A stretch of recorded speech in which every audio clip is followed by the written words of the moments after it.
In 1994, Martin Amis, one of the real stars of the English, British, London literary scene in the late 80s and 1990s, had a new novel. And he was looking for a publisher and he wanted the biggest advance he could get. He ended up getting what I think was at the time the biggest advance any book had ever gotten from a publisher, but that advance and that book cost him a friendship. Hello and welcome back to Bookish and welcome to my series on books that ended friendships. This time I'm talking about the book that ended the friendship between Martin Amis and his fellow British English novelist Julian Barnes. In the mid-1990s, actually in the 80s and 90s, Martin Amis and Julian Barnes were good friends. They hung around together, they went to places, they hung around with other people of the time period who were famous writers like Christopher Hitchens and others, and they were by all accounts good friends. They were not equal in the level of success they had had up until the mid-1990s. And by success here, I'm measuring success by sales and not necessarily by literary reputation. Even though both had a fairly high literary reputation, Amis's books sold a lot better, and Amis was a lot more of a figure and a personality. He has a much larger personality than I think Julian Barnes does. So Martin Amis's career as a writer had begun with the publication of a novel called The Rachel Papers. That book sold incredibly well, a movie was made out of it, and it really launched Martin Amis onto the English literary scene in a big way. Now, Martin Amis kind of had perhaps some advantage from the fact that his father was the British novelist Kingsley Amis, whose novel Lucky Jim had been a really popular book and won prizes in the mid 1950s. Martin Amis then went on, after writing the Rachel Papers, to write several more books before we get to the one in question here in the 1990s, including two of the books I think that people would say are among his best books, certainly two books that were recognized as being among his best, really three. Money, which critics really liked, London Fields, which many people who like Martin Amis's work considered to be his masterpiece, and then Time's Arrow, which I believe was the first book he had written, which was nominated for the Booker Award. So he was a literary star by the mid-1990s, and he had a new book that he wanted to sell. And as I said, he was determined to get as much money for it as he possibly could.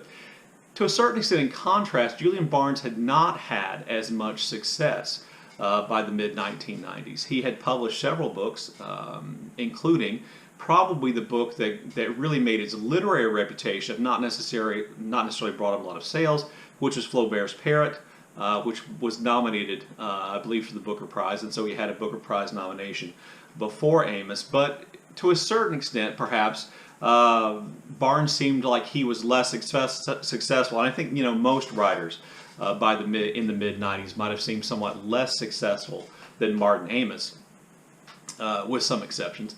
And so Barnes had actually wrote reviews, and he was, I believe, an editor at the New Statesman magazine for a while, and he'd actually gone a long period of time between novels. At the time that Martin Amis is looking for a publisher for his new book. Well, his new book is going to be published in 1995, and it's called The Information. And he was able to secure a £500,000 advance from a publisher for that new book, which, as I said earlier, I believe was the record at the time for an advance a publisher gave to an author. But to achieve that $500,000 advance, he had to change his literary agent. His literary agent up to that time had been a woman named Pat Kavanaugh, and they'd had a working relationship for a long time. And Kavanaugh had actually secured for him, I believe, a £300,000 advance from his existing publisher, from another publisher. But Amis wasn't happy with that. He wanted more money. There's definitely some ego in this. Now, when asked later why he needed so much money, Martin Amis said he wanted the money to fix his teeth. He had, notoriously bad teeth, and I don't doubt that he wanted to use the money to fix his teeth. I doubt a little bit whether or not mid-1990s dentistry would have required anywhere near £500,000 to fix, but I don't know about the health of his teeth. The problem that came up then with the book, The Information, and switching literary agents is that Pat Cavanaugh was married to his friend Julian Barnes. And so when Martin Amis left Pat Cavanaugh and signed on with, a literary agent who probably had as big a reputation as Martin Amis did, that was Andrew Wiley, that hurt Pat Cavanaugh's business, and that really damaged the friendship, and that fact really led to the end of the friendship between Julian Barnes and Martin Amis.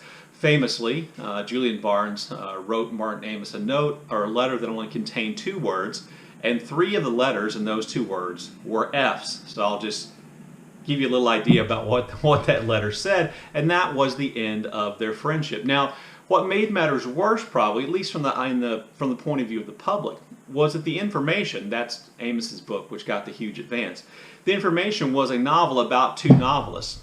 One whose first novel had been an immediate success and had launched on this incredibly successful career. He could get anything he wanted to published. He was making lots of money.